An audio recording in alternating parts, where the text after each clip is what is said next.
Hello বন্ধুরা, তো আজকে চলে এসেছি আমি কদবেল মাখা নিয়ে। তোমাদেরকে পুরো দোকানের মতো কদবেল মাখা দেখাবো।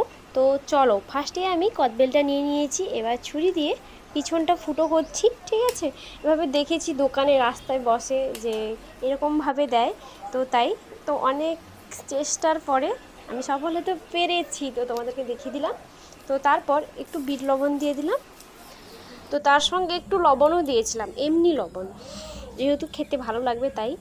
তারপর চিনি দিয়ে দিলাম, গুঁড়ো লঙ্কা দিয়ে দিলাম, তারপর কিছুটা তেল দিয়ে দিলাম 1 চামচ মতো, দিয়ে ভালো করে কাঠিটা দিয়ে ভালো করে ঘুরিয়ে দিচ্ছি, যাতে ভেতরে যে মাল মশলাগুলো দিয়েছি সবগুলো যাতে একসঙ্গে মিক্সড হয়ে যায়।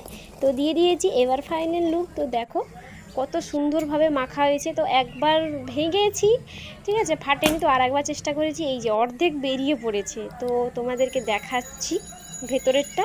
তো এই যে দেখো কত সুন্দরভাবে ভালোভাবে মাখানো হয়ে গেছে।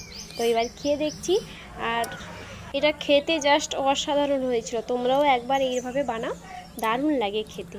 আর এই রকম ভালো ভালো টিপস দেখার জন্য চ্যানেলটাকে সাবস্ক্রাইব করে রাখবে।